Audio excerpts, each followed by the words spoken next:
Dear church, let's continue our series, 10 Questions for 10 Preachers with Josh Pappas. Hello and welcome to the Dear Church podcast. I'm your host, Chris McCurley. Special guest this week, Josh Pappas, who is from Laverne, Tennessee, the preaching minister there, not too far from Dixon. And appreciate you so much for joining us, Josh. Oh, my privilege. I'm honored to be invited and just really excited about it and looking forward to having this conversation with you, brother. Absolutely. Me too. We had a conversation ourselves back at the Freed Hardeman Lectures a few weeks ago and really enjoyed that conversation. I've known you a hot minute. It's not like we go real far back, but I'm so glad to be in this area that we can kind of get together and talk about church and about life. And I really enjoyed our conversation then. And I'm going to enjoy this conversation. And I know a lot of others are as well. As we get started, before we jump into the questions, just tell us a little bit about you, about your family, the work that's going on in Laverne. Well, let's see. I've been pursuing ministry vocationally for about a quarter of a century, maybe a little longer than that. I've been in full-time ministry since January 1 of 2000. So this whole century long, I've been in full-time ministry and married to my beautiful wife, Keisha, who was my high school sweetheart first. We got together when she was 14 and I was 15. And so we have two sons that are grown now.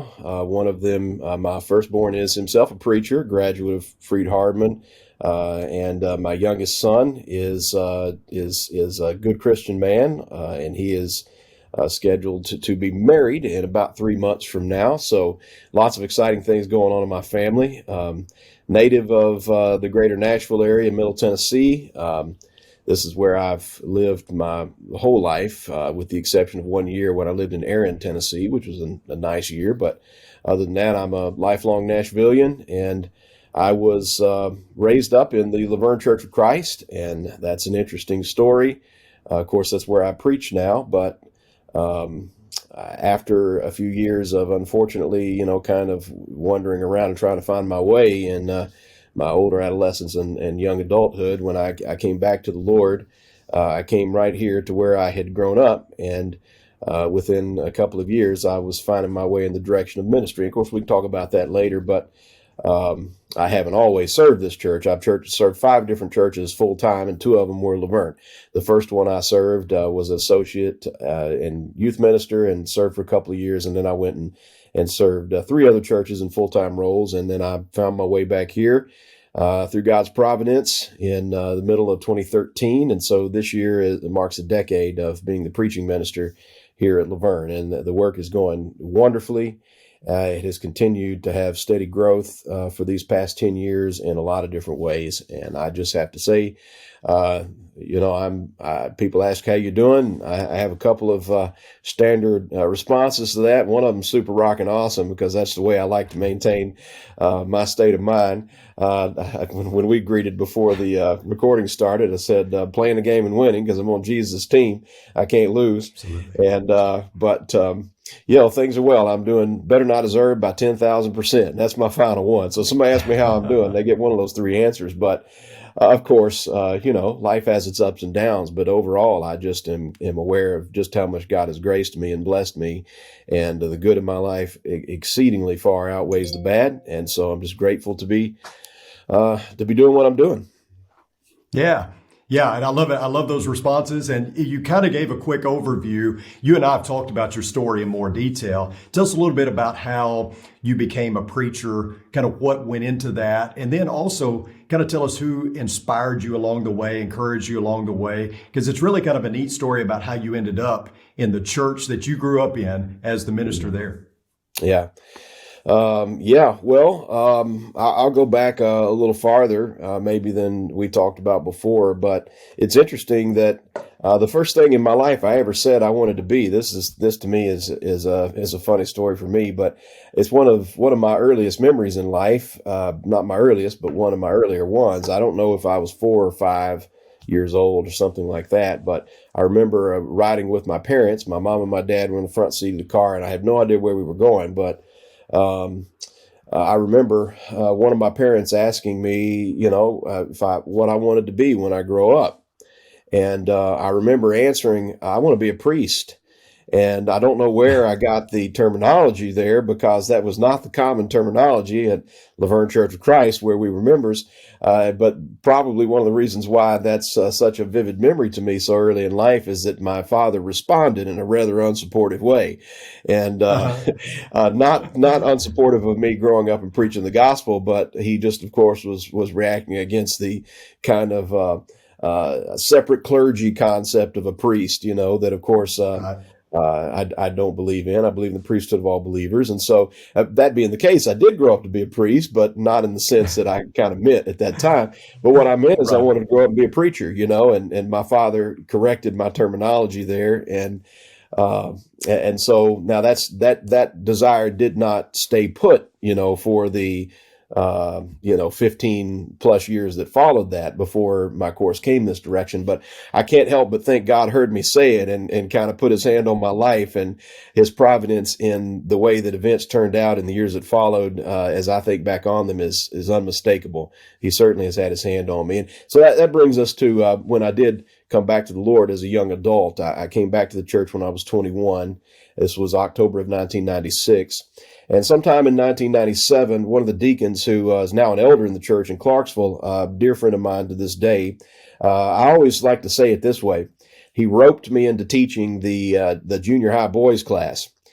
And I say he Oh, roped me. I really didn't kick and scream very much, but I also had no idea what I was getting into with teaching a group of teenage boys.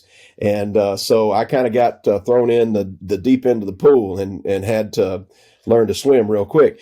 But before the end of that first quarter of teaching those junior high boys, I fell in love with teaching the Bible, and I knew that I wanted to pursue vocational ministry as my life and as my living. And sometime in that period of time, I just happened to mention to one of my elders that I was seriously interested in giving my life to full-time vocational ministry. And I didn't ask for any help. I didn't know that was even a possibility or thing you could ask for. I was just searching my options, and thinking how I might get a good Bible education and that sort of thing. And it was probably the next service when I showed up to church, that particular elder came to me and said, "We want to help you." And so the wow. church here at Laverne helped me to go and get my bachelor's in Bible from then IBC. It became Heritage Christian while I was there doing my undergrad work, and gave me a position as the associate youth minister for several years there, and just allowed me to cut my teeth in ministry, and really mentored me, helped me, shaped me. And I can't think enough about it. And just when I look back on that, again, just talking about the providence of God, the hand of God was unmistakable. He took hold of me, and just moved me in the direction of ministry. And I just have to say I was called and drawn to it. I don't have any other language to explain it other than that. Oh, yeah. It's a great story. I mean, and we talked about this. This was not a part of the 10 questions. We talked about this in our conversation recently, that, it's got to be, well, at least for a lot of people, they find it difficult to be a prophet in their own country, to go back Right. home and to preach at the congregation they grew up in. And you have had the complete opposite experience. It's been Right. so good for you to be back there, and those people have treated you so well, which makes my heart happy. Right. Yes, that's Yeah. true.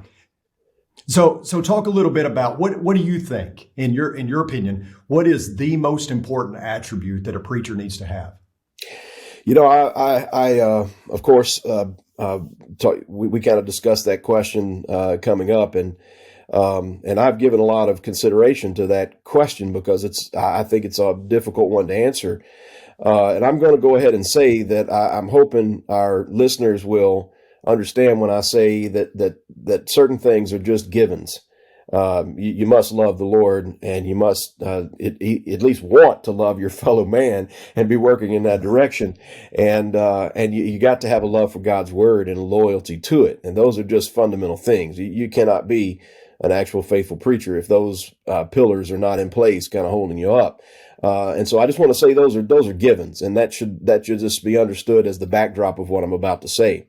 That being the case, there's 3 words that the Apostle Paul said to Titus that I think, if you will understand my interpretation and application of them to my life and to ministry in general, will answer the question. Paul said to Titus, stay in Crete. And I want to just say what I mean by that is wherever it is that you are working for the Lord, in whatever ministry position you're in, whether it's in a ministry position working with a church, or whether you're working with a training school or a ministry of some type or another, I think that you need to have a sense of God's calling you to that particular work, a kind of grow where you're planted mentality. And you need to feel like that God has led you to this place and that this is where he wants you to be, because that, I believe, activates something within us. God has made us to want to be caught up in his service and to be obedient to him and to know that we're being led by him and following him. And that's something that I think is very essential to be able to give the best version of yourself to the work that you're called to do. For instance, I am absolutely 100% convinced that I am the preaching minister at Laverne Church of Christ because this is where God wants me to be. I'm fully convinced of that. And because of that, I give my whole mind to this work. I'm not looking at other works. I'm not searching for other places to go. I'm not dreaming of different positions. My loyalties are not divided. My attention is not divided. I'm not distracted. I'm able to give my whole self to this work because of this conviction that if God wants me somewhere else, he's going to break into my life somehow and make it known. And so if he doesn't break into my life somehow and make it known, well, I'm going to stay in Crete. And not only is my body going to be in Crete, but my heart and my spirit and my soul are going to be in Crete, so to speak. My Crete is the Laverne Church of Christ in Laverne, Tennessee. And so I would urge anyone who is in vocational ministry in any way or thinking of giving them their lives to vocational ministry to think this way. If God opens a door for you to serve a church, maybe you're not making the money you wish you were making. Maybe the field is not as fertile as you wish it were. Maybe there's opposition there that you wish you didn't have to face. But I just want to say the old truth is still truth, and that is the grass is not greener on the other side of the fence. It's just more of the same kind of grass on the other side of the fence. And so what I think would be wise would be for all of us to say, look, I'm right where God wants me. If he wants me somewhere else, he's going to make it known to me without me, seeking to find someplace else to go. And so I'm just going to give my whole self to this particular work. And I think if more folks would do that rather than thinking of what the next step is going to be in their career, then I think their works would be much more fulfilling. I think they would be able to overcome obstacles much more quickly and much more completely. And I think that their level of satisfaction in seeing the work being fruitful and successful would be very high, as mine is here at Laverne. Oh, totally agree. I think the grass is greener where you water it, right? And so that's right. Very well taken. Let me ask you this, Josh. In your time as a minister, 20 plus years now, what has been the biggest challenge? Yeah, well, Satan. I'm sorry to laugh about it, but Satan's in everything. And so whatever it is that I paint the target around in answer to that Satan's going to be right smack in the middle of it. And, of course, it's his intention in his existence, which I don't care to psychologically explore any more than I have to. What makes him tick or why does he do what he do? I don't know, but I know that he is definitely involved in every kind of obstacle or difficulty that I've faced in ministry. But I'll just be very transparent with you that over the years, the greatest obstacle that I have faced has not been my own sins, although that continues to be a struggle, no doubt about that. The greatest obstacle has not been the brethren, as some folks will say, although there have been some hard-headed folks that I've had to deal with, and there have been some false brothers that I've had to suffer from, and those sorts of things have been involved here and there. It's not the world, and the resistance to the church or the gospel. All those things can be problems, but I think the biggest obstacle that I've faced is money. It's not the problem for me now because where I am, I'm well supported and well taken care of. I was decently supported in the last work that I worked with before coming to Laverne, but my works before that were great financial struggles, and it's very difficult to keep your attention focused and not have kind of divided loyalties or divided attention when you're really struggling along with your wife to put shelter and clothes on your back and food in your bellies and to pay your bills. It becomes a really great distraction. And so, hey, if you're working for a work that doesn't have the ability to support you any better, well, then you join with Paul in suffering as a good soldier of Christ Jesus and trust in the Lord. As John the Baptist said, be content with your wages, do the best you can, find part-time work if you need to supplement that. But I do want to say to the brothers that may be involved with seeking and hiring ministers to various positions in churches, don't try to get a bargain. If you're looking for a bargain, you're not thinking about this man or the work that you're asking him to do in the right way. You need to practice the golden rule and say, how would I want to be supported and paid and taken care of if I were the one in this position? And I believe that Jesus has probably said quite a lot about how that's the way we should think about our dealings with our fellow man. And try to find the brother that you want and try to find a way to make it to where, to the extent possible, he can serve the Lord there in that position without having to worry about food, clothing, and shelter, and maybe a couple of nice things for his family. And it'll really take a lot of a burden off his shoulders and help him to focus on the work with more of his attention. Yeah, I totally agree. We're actually going to have a podcast episode about paying the preacher later on in the year. But, I really feel like it's all a matter of, do you look at your preacher as an expense or an investment? Yes. And I'm afraid that all too often he's looked at as an expense. Yeah. And part of that discussion we're going to have is going to revolve around, you have a young man that's going to a Christian school. He comes out with, depending on where he goes now, you have quite a bit of debt, and you'd like for your wife to be able to stay home and raise the kids if that's possible. Right. And most churches are not huge. And so, being able to fund that lifestyle or being able to devote their time and energy to full-time preaching can be difficult based on, the salary. And so I think that's a really good point. I appreciate you being honest and open about that. Let's turn it around, though. What has been the biggest blessing in your time as a minister? Yeah, and that may be the hardest question to answer of all, because the blessings have been, so many. There just have been so many. And I don't want to be cheesy or answer with a cliche, because it's easy to say, it's such a rewarding work. It is very rewarding work, but that doesn't mean that you always feel rewarded every day in the work. Yeah. But there are certainly a lot of wonderful, wonderful benefits, I suppose, if I would look at it that way, that have come from giving my life to vocational ministry.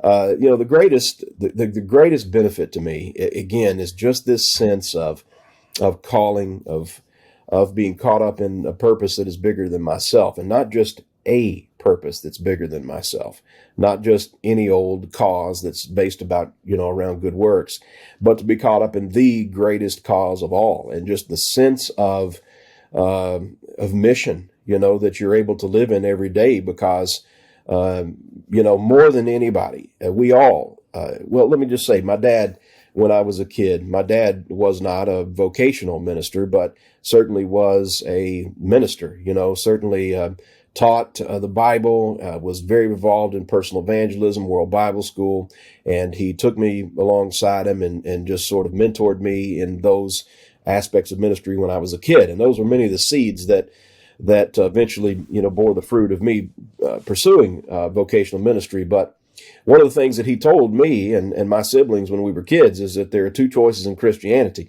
There's full-time ministry and full-time ministry. Whether you get paid for it is not the biggest concern.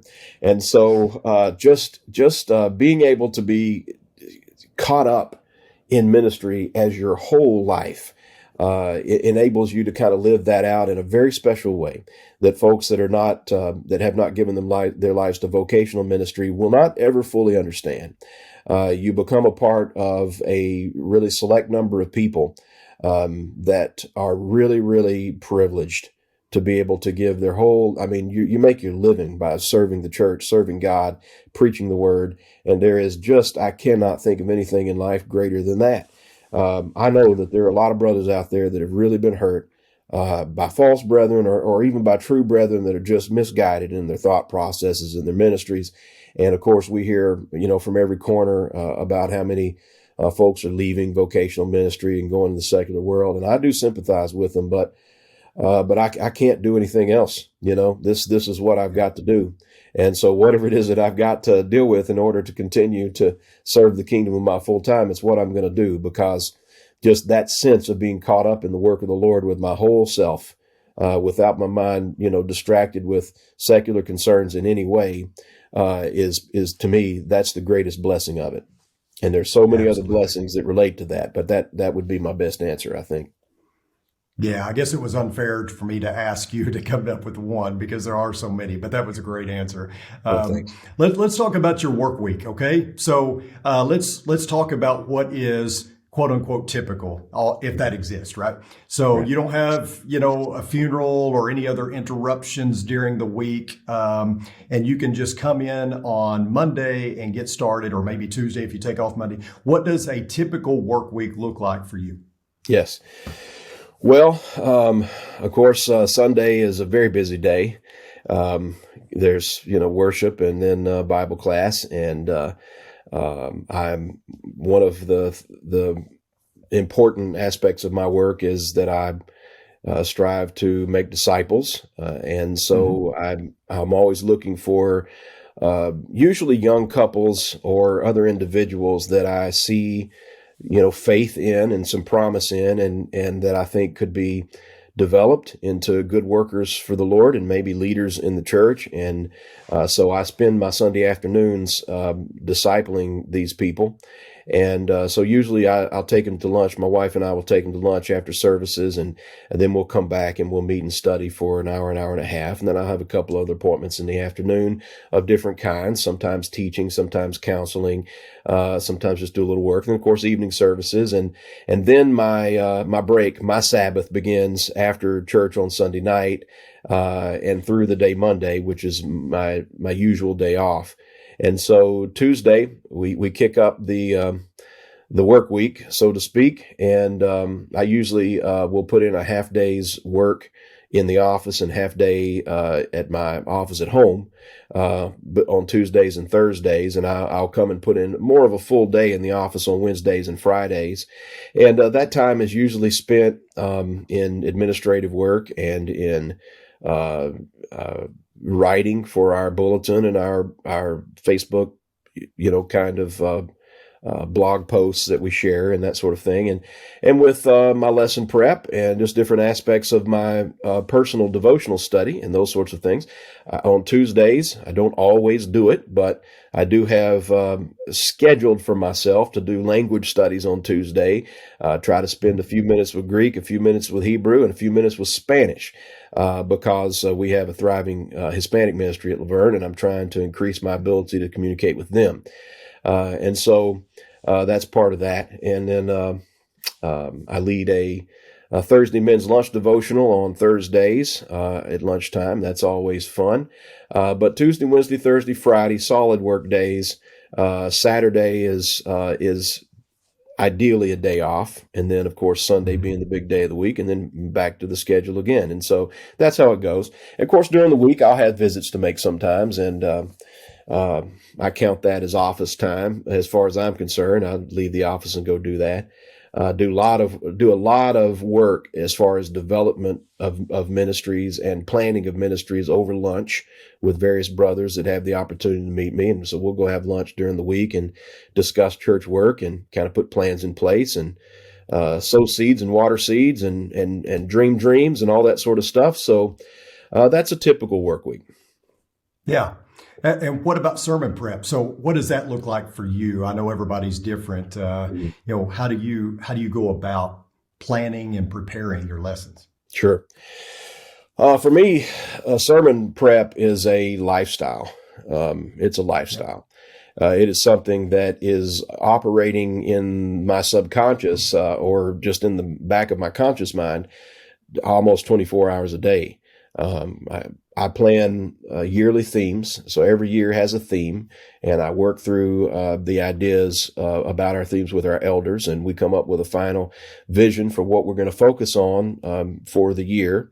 And based upon that theme, I come up with between 8 and 12 series that I'm going to preach on Sunday mornings during that year.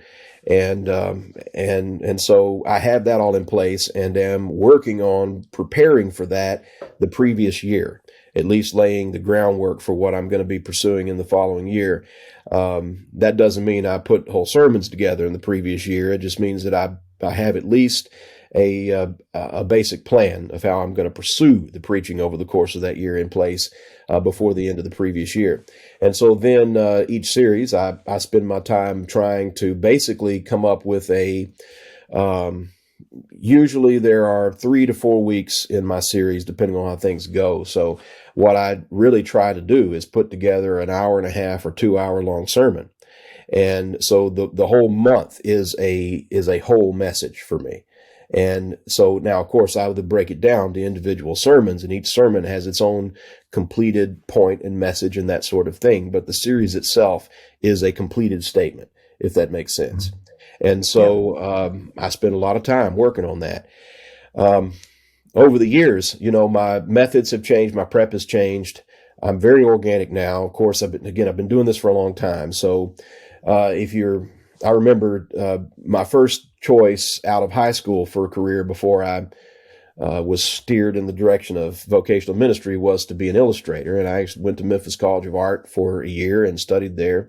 And I remember there were students who did not want to do the assignments in, say, drawing class, for instance, that were assigned. And they would call upon what artists always call upon, and that is I have the right to express myself however makes sense to me, and of course this is way back in the 90s. This was way before woke culture and all this stuff, but still the teachers would always say, hey, I agree with you, I want you to express yourself in your art however you need to, but you've got to learn the fundamentals first.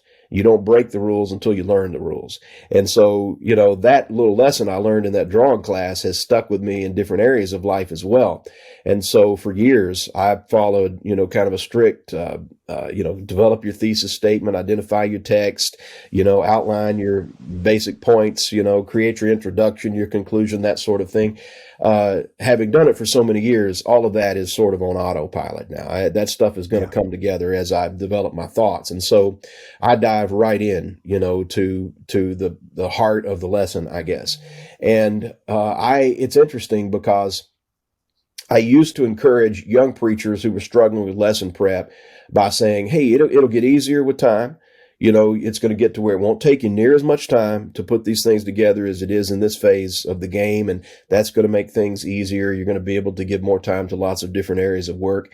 But I've changed my mind on that because that was true for me for a little while. But the farther I go in my career, the more time I spend on my sermons, and the more I realize just how vitally important, especially that Sunday morning sermon is. And so I spend more of my time in my work week crafting my Sunday morning sermon than I do anything else, and make no apologies for it. I do believe it is absolutely what I should do. I could literally spend 40 hours working on my Sunday morning sermon. I could literally spend 40 hours. I don't have 40 hours to do it, but I wish I did because, when you've been doing this for a while and you're a diligent Bible student, the knowledge is there. I know what the word says and I know what I want to teach to the church, but that's not the greatest challenge anymore.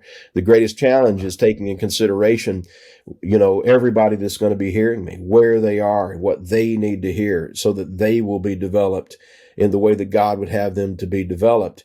And also just sharpening that message to where I can get it down to 35 minutes at most, and so I'll spend as much time trimming the fat out of a lesson as I do, putting the basic thing together. And so I hope that answers the question. It's an organic process. It's an involved process. And so that's why I say for me, sermon prep is a lifestyle. Yeah, an older preacher tell me one time, preach from the overflow. That sounds like kind of what you do. Yeah, that's right. Yeah. So, do you practice? Do you stand in front of a mirror? Do you get in the pulpit before you deliver it? It doesn't. It sounds like you just got it rolling around in your mind constantly. I do have it rolling around in my mind constantly. And so, I could be driving somewhere in my car and I'll start in my mind, just, maybe sometimes I even say it out loud. I just will start preaching through, maybe a thought or a section of a sermon. And so in that sense, I am practicing it in advance and just trying to train my mind to say this thing the way that I'm hoping to say it when I Sure. stand before the congregation and before the Lord. Um, I don't stand in front of the mirror and doing that kind of formal practicing that I used to do when I was younger.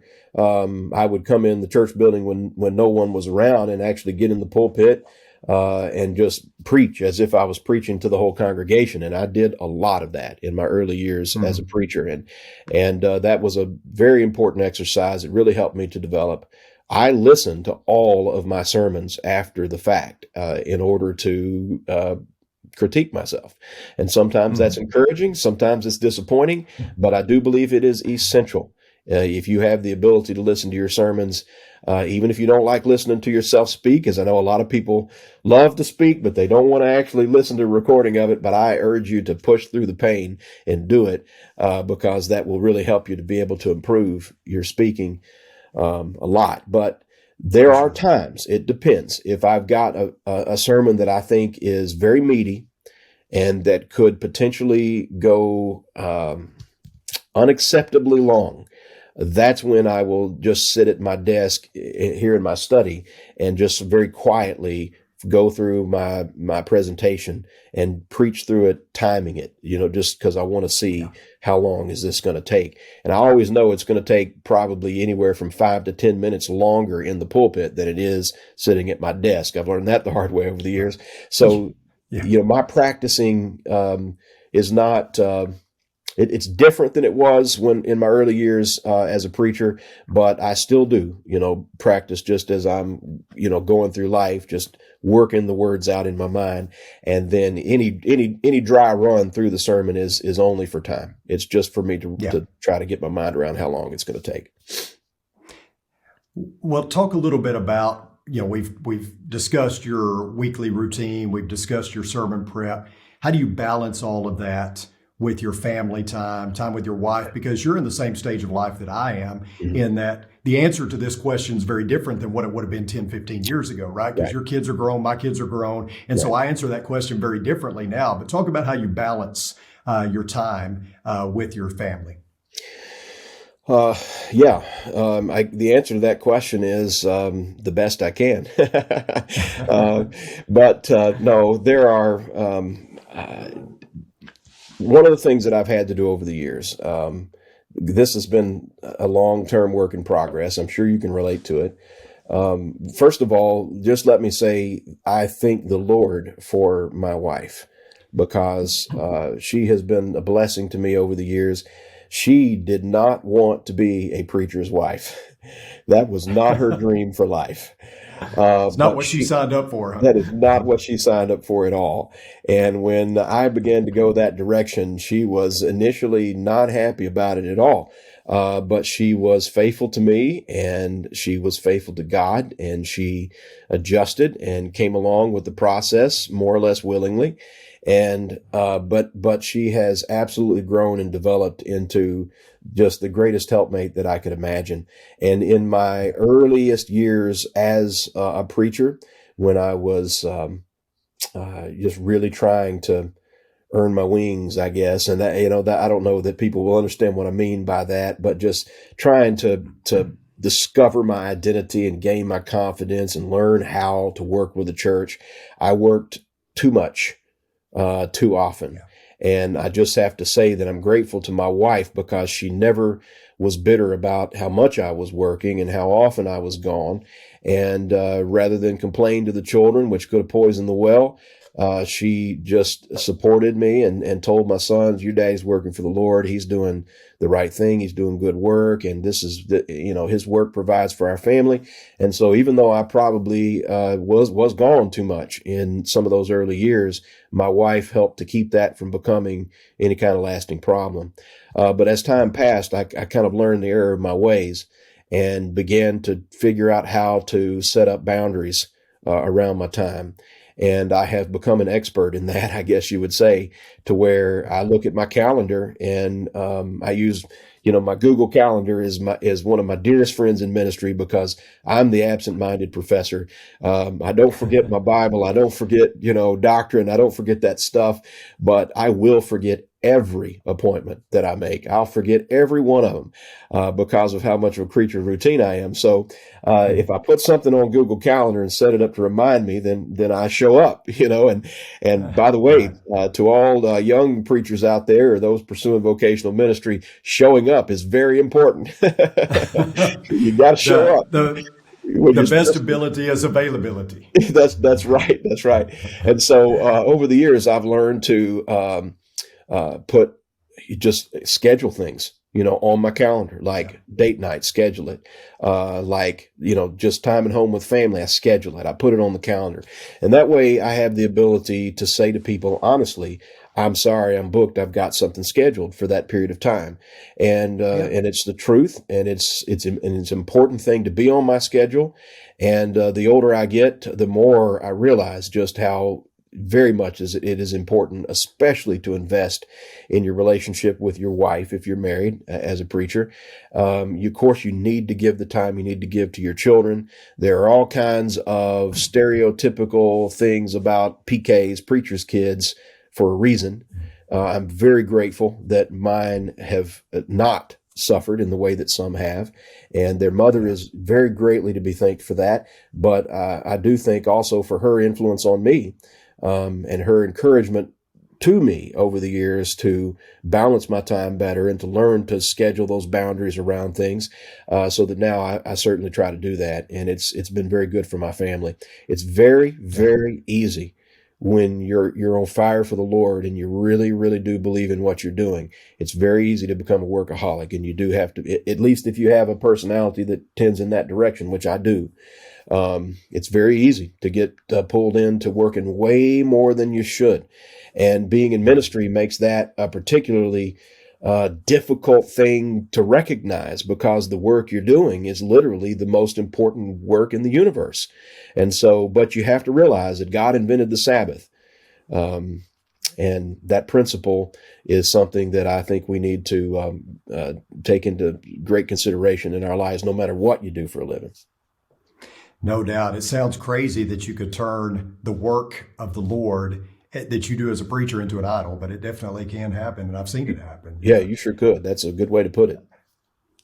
So last question, Josh. What would you say to any young minister starting out? What's the best piece of advice that you could give to them? Well, again, it's difficult to take this and to boil it all down to one thing. I think I would go back to what I said earlier and say, stay in Crete. Don't develop a stair step mentality. If you're wanting to go in youth ministry, it's not a stair step. Don't look at it as a stair step. Look at it as your ministry and give yourself wholly to it. Paul told Timothy to take pains with these things, be absorbed in them, and let your progress be evident to all. And, I think that is the essential ingredient to being truly fruitful in ministry, is to be where you are. Wherever God has put you, whatever opportunity he has given you, make that your work. Focus your mind on that. Devote yourself to it. Again, don't neglect your family in the process of doing that, because that is your first mission field. If you're married and if you have kids, those are your first prospects for evangelism, for edification, for discipleship, for showing Christian love to. You need to make sure it starts at home. The second to that, wherever your Crete is, stay in Crete. Take pains with the various aspects of the ministry where you are. Be absorbed in them. If you've developed this mindset that this is a career just like any other career, it is not. It is not a career just like any other career. Being in vocational ministry is a different sort of thing, and you must continue to recognize it as that. And as you do recognize it as a different sort of thing, this is not just like any secular job. I'm not insulting secular work. It's got to be done, and it needs to be done by Christians, and it needs to be done well. But it is different. Your concerns are different, and you must maintain, let me just put it this way, and I hope people don't misunderstand me. You must maintain your recognition of the holiness of what you do, that it is separate. Sure. From secular things. And if that is the case, then you can't look at it the way you would look at just any other career. Advancement is not necessarily about moving up the staircase or moving up a ladder. Success is about growing where God has planted you and being loyal to Him and faithful to Him in doing exactly your best version of what Jesus would do wherever it is that God has given you that opportunity. Because that opportunity, even if it's making half the money that you wish you made, working with the grouchiest bunch of Christians that you could ever imagine, or in a field with no Christians at all, and you're trying to sow the seed of the church in a place that may even be hostile, again, the grass is not greener on the other side. It's the same, it's just different anywhere you go. And so the key to success and to being fruitful in your work is to just put your mind and your work where you are and quit thinking about other places and other opportunities. Let God open the door if He wants to open it. And if not, stay in Crete, man, even if you stay there your whole life. And that way you're more likely to do a work that you're going to be proud of, your family's going to be proud of, and one of those, it's going to be one of those generational legacies of good fruit that bears continual fruit for the Lord long after, we leave this earth. Yeah. Yeah, good stuff, Josh. Man, I thank you so much for joining us today. A lot of insight, a lot of wisdom, and appreciate you sharing it with us. My privilege, brother. And again, I'm honored to be invited. I love you and appreciate your work and appreciate this podcast and hope it does some good. And I'm glad to have been able to be of assistance. Absolutely. We love you too. And I want to tell all of our listeners and viewers that if you have a question specifically for Josh, you can email me at chris.mccurley@rippleoflight.com. We'll make sure that Josh gets the question. I'm sure he'll be glad to answer it for you. Sure will. And just keep sharing the word about the podcast. We're on Spotify and Apple Podcasts, YouTube, Facebook, of course. And we just appreciate you so much for tuning in. Josh, appreciate you, buddy. And tell us where we can keep up with you. Well, of course, facebook.com/LVCOC1. That would be the church's public Facebook page. And we share articles and we share our worship streams there. You can look us up on YouTube as well. Of course, we have a presence on the web. And all of those are ways that you can pay attention to what we're doing and follow us in our ministry. And of course, if you find yourself in the greater Nashville area, come worship with the great church, a.k.a. Laverne Church of Christ. Appreciate it so much, brother. Appreciate all of you. Until next time, may the Lord bless you and keep you. Sincerely, Chris.